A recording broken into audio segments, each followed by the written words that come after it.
लगता है मन ये सोचने जीवन के हर एक मोड़ पे आधी आधी मिली सारी खुशी मुस्कुराए ही थे चुप हो गए।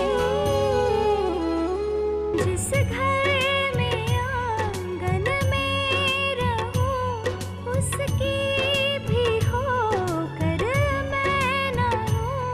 कैसे कहूं किससे कहूं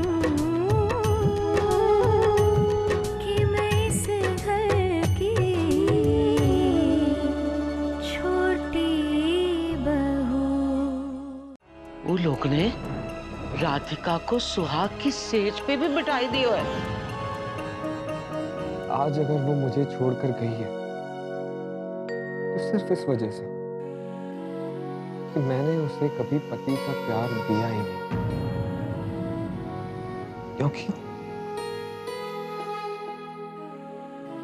मैं किसी और से प्यार करता हूं।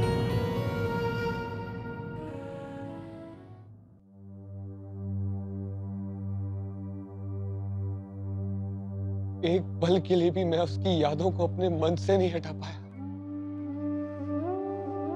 मैं उससे इतना प्यार करता हूं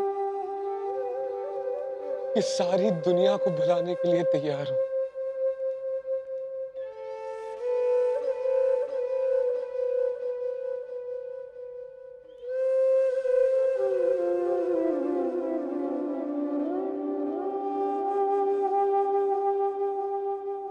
आपको कितना अजीब लग रहा होगा ना, आखिर मैं आपकी बहन का पति हूं।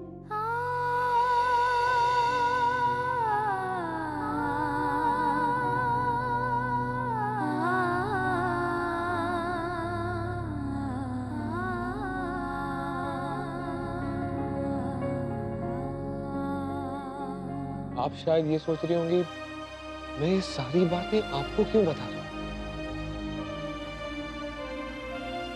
यकीन मानिए मैं आपके सिवा ये बातें किसी को बता ही नहीं सकता।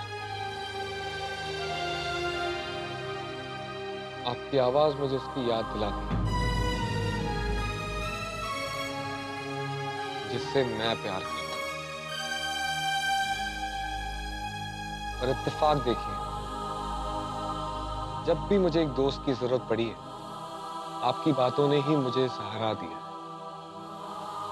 इसलिए तो आज आपसे ये सारी बातें करना इतना आसान हो।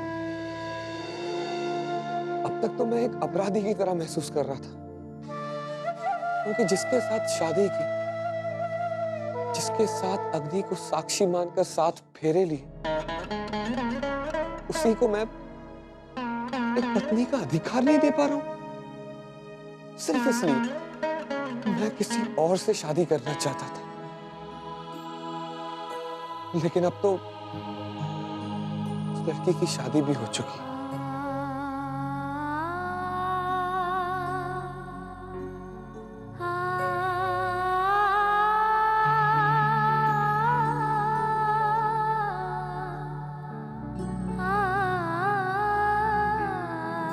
बाबूजी के जाने के बाद मैंने तय कर लिया कि मैं उसे हमेशा के लिए भुला दूंगा, लेकिन खुद से किया वादा मैं कभी निभा नहीं पाया।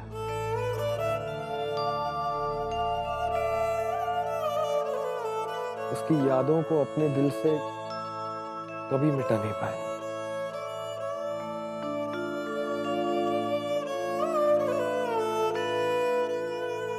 जब हम किसी को भूलने की कोशिश करते हैं तो हमें वो और भी याद आता है। अच्छा यही होगा अगर आप विशाखा के साथ हुई शादी को निभा पाए, उसके प्रति अपने कर्तव्य को निभा पाए। देखिएगा उस लड़की की यादें आपके दिल के कोने में ऐसे छुप जाएंगी कि वो आपको कभी परेशान नहीं करेगी। मैं भी यही चाहता हूँ। एक वादा करेंगे? बोलिए। जब विशाखा लौटकर वापस आएगी ना, आप उससे ऐसे बात करिए जैसे कि कुछ हुआ ही नहीं।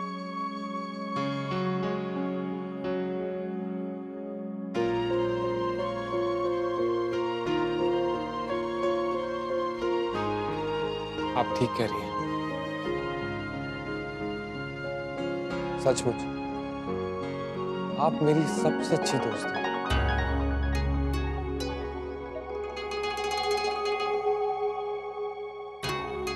एक वादा करेंगी मुझसे? जी। आप हमेशा यूं ही मेरी सबसे अच्छी दोस्त बनी रहिए। लगता है मन जी। ये सोचने जीवन की हर एक मोड़ पे आधे आधे मिले आधे खो गए, हम जागे तो सपने सो गए, आधी आधी मिली सारी खुशी, मुस्कुराए ही थे चुप हो गए।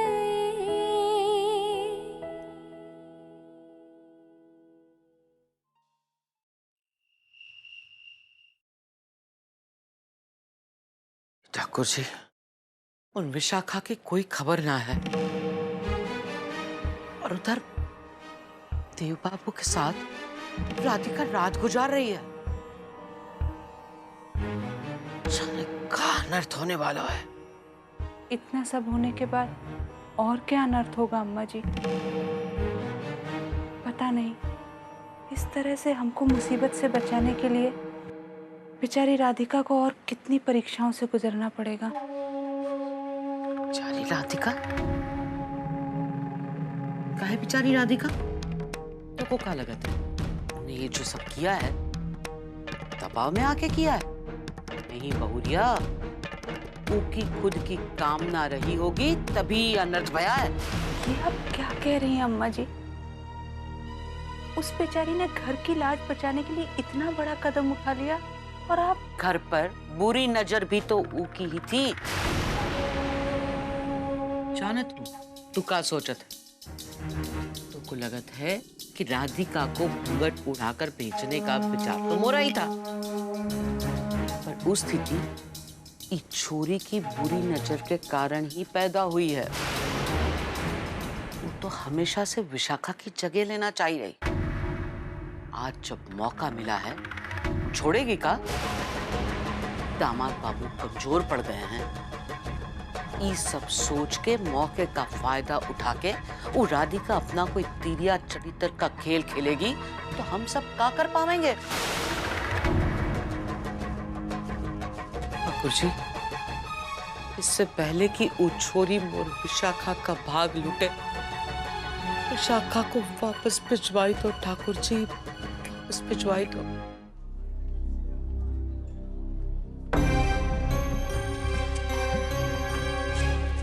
चलिए। एक मिनट इंस्पेक्टर साहब, रेंज उतार के हमें कहाँ ले जा रहे हैं और हमारा कसूर क्या है? कसूर भी पता चल जाएगा मैडम, अब चलिए तो सही। देखिए इंस्पेक्टर साहब, मुझे लगता है आपसे कोई बहुत बड़ी मिस्टेक्स हुई है। हम दोनों बहुत अच्छी फैमिली, मेरा मतलब है अच्छे खानदान के डिसेंट लोग हैं। तेरी तो छोरे चुप रहने में भलाई है। राम सिंह, लेके आओ। पर इंस्पेक्टर साहब मेरी बात तो सुनिए आप। मेरी इतनी कोशिशों के बाद भी वो मुझे भूल नहीं पाए। वो दिन रात तड़प रहे हैं और मैं उनके दर्द को दूर करने के लिए कुछ भी नहीं कर सकी। मुझे इस दर्द के साथ ही जीने की आदत डालनी होगी। अपने घर के खातिर, अपनी पत्नी के खातिर मुझे चेहरे पर मुस्कुराहट लानी ही होगी। उनके चेहरे पे मुस्कुराहट तभी आएगी जब उन्हें अपनी पत्नी का साथ मिलेगा। आज उनकी पत्नी होते हुए भी, उनके इतने पास होते हुए भी मैं उनके साथ नहीं हूँ। ये साथ उन्हें सिर्फ विशाखा दे सकती है। अगर मैं विशाखा का भरोसा जीत सकूं, तो शायद ये घर छोड़ के जाने के बारे में वो नहीं सोचेगी। सुबह होते ही मुझे ये घर छोड़कर चले जाना होगा। जाने भाग्य में क्या लिखा है। आज मुझे चंद घंटों का साथ मिला है, मेरे लिए इतना ही काफी है। आने वाले कल में नियति ने क्या सोच के रखा है, ये कौन जाने।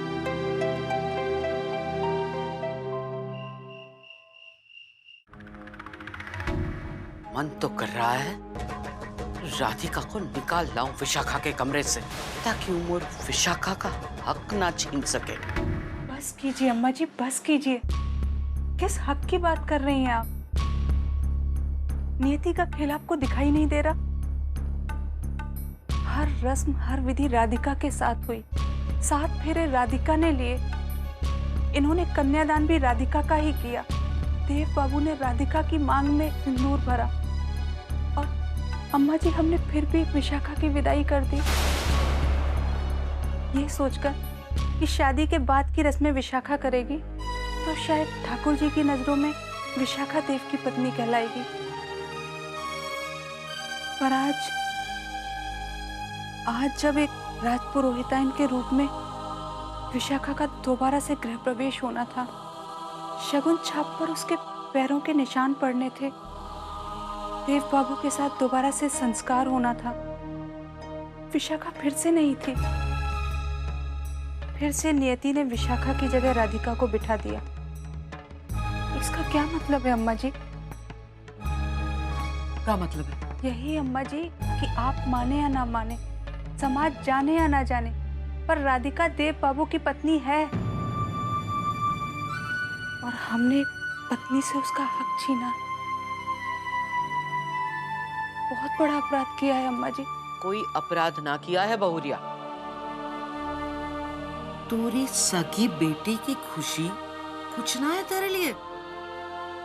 अम्मा जी, राधिका भी मेरी बेटी है, ऐसी बेटी जिसने हमेशा परिवार की खुशियों के लिए अपनी खुशियों की बलि चढ़ाई है। और मैंने क्या किया उसके साथ? मैंने उसका हक छीनकर उस बेटी को दे दिया जिसने अपने आगे किसी को कुछ समझा ही नहीं। बहुरिया, ई हक विशाखा का था और विशाखा का ही रहेगा।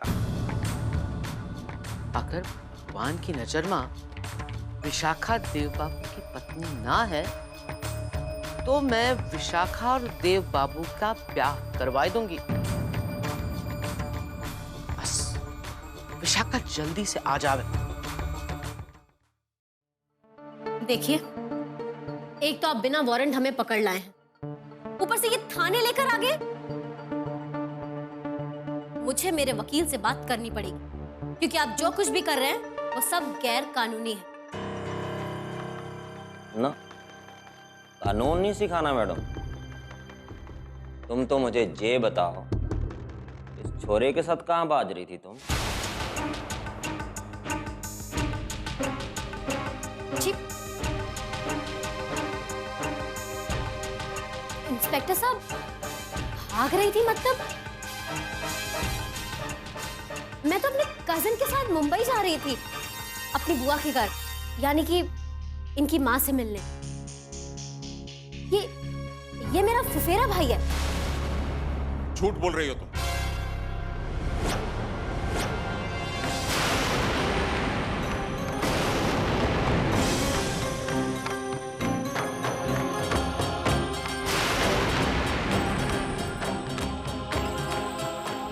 ऐसे लोगों को भाई कहना भाई शब्द का अपमान।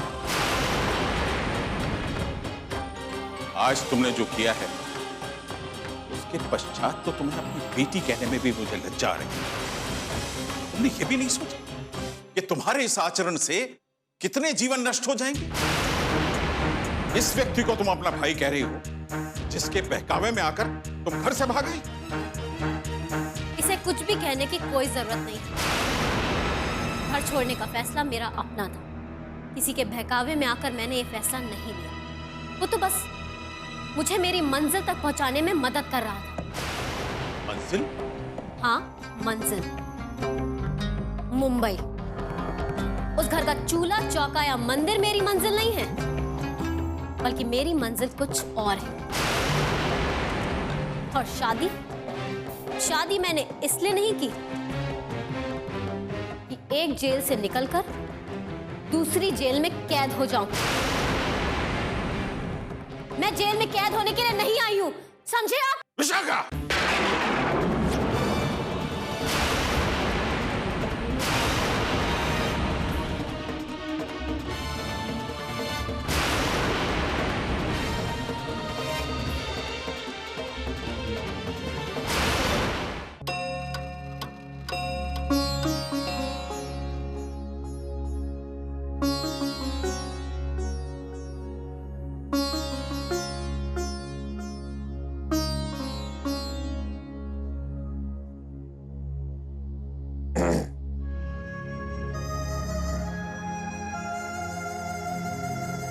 आप अंदर आ सकते हैं।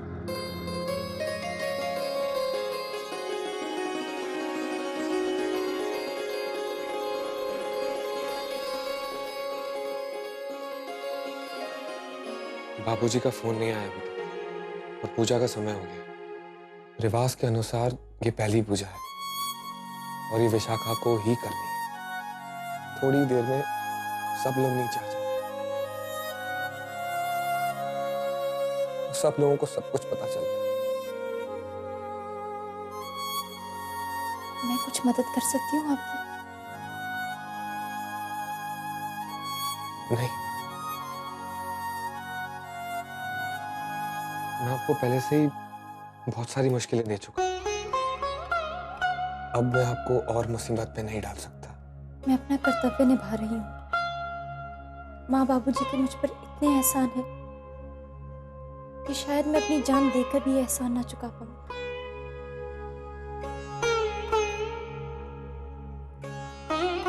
और आप उनके दामाद हैं, इसलिए आपके प्रति भी मेरा कर्तव्य बनता है। बाबूजी शायद विशाखा को लेकर पूजा से पहले आ जाएंगे। मैं सोच रहा था कि अगर उससे पहले। जी कहिए ना, हिचकिचाइए मत। अगर सब लोगों के नीचे आने से पहले आप पूजा की सारी तैयारियां कर ले तो।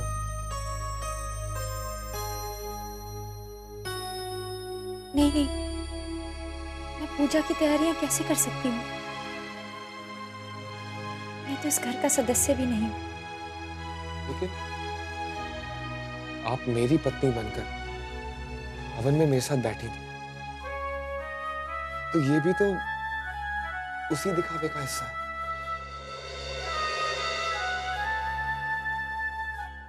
हवन की बात कुछ और थी। मैं आपके पूजा घर की पवित्र मूर्ति को कैसे छू सकती हूँ? मैंने आज तक किसी भी मंदिर की चौखट को नहीं लांगा, क्योंकि ना तो मेरी जात का पता है और ना ही मेरे कुल का। देखिए, हमारे यहाँ इन सब बातों को नहीं माना जाता। मुझे कोई फर्क नहीं पड़ता। मेरे लिए आप शास्त्री जी की बेटी और विशाखा की बहन। आपको पूरा हक है हमारे पूजा घर में जाके भगवान की सेवा करने का। ठीक है, मैं जल्दी से स्नान करके आती हूँ। वो क्या हुआ? जी, नहाने के बाद मेरे पास धुले हुए कपड़े नहीं हैं। वो अलमारी में विशाखा की साड़ियां पड़ी। पूरब मेरे पास है, वो मुझे समझता है और वो मेरी मदद भी कर रहा है। 1 मिनट। देखो विशाखा, यहाँ जो कुछ भी हो रहा है वो तुम्हारे और तुम्हारे फादर्स के बीच में है। यार, मुझे क्यों बीच में घसीट रही हो? अरे तुम्हारे कहने पर तो मैं वृंदावन से दिल्ली आया था और तुम्हारी रिक्वेस्ट पे मैं तुम्हें मुंबई लेकर जा रहा हूँ। शास्त्री जी, मैं कसम खा के कहता हूँ, इंस्पेक्टर साहब, माँ की कसम, मेरा इस मैटर्स में कोई लेना देना नहीं है। और विशाखा, आगे से मुझे इस ऐसे मामलों में मत घसीटना। मैं जा रहा हूँ। पूरब! ए, पकड़ो इसे, भागने ना पाए। सर, मैं तो जाने दीजिए इंस्पेक्टर साहब। जब अपना ही सिक्का खोटा हो तो दूसरे को क्या दोष? Thank you.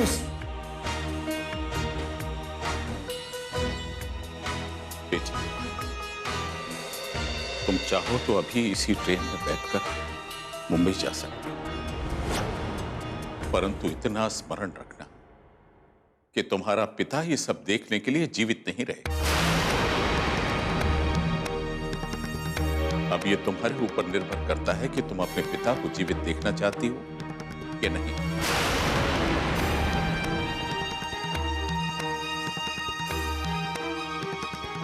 बेटी,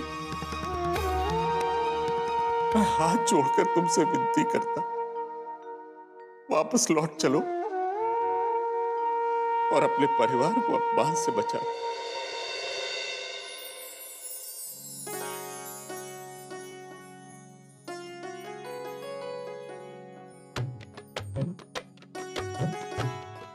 आप तैयार होगी? जी।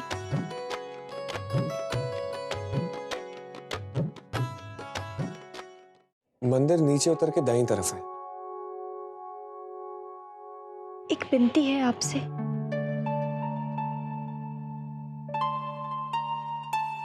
अगर मेरी आवाज आपको उस लड़की की याद दिलाती है जिससे आप बहुत प्यार करते हैं, तो अच्छा यही होगा कि आप मेरी सूरत कभी ना देखें। और मैं भी कोशिश करूंगी आपको अपनी सूरत कभी ना दिखाऊं। जी।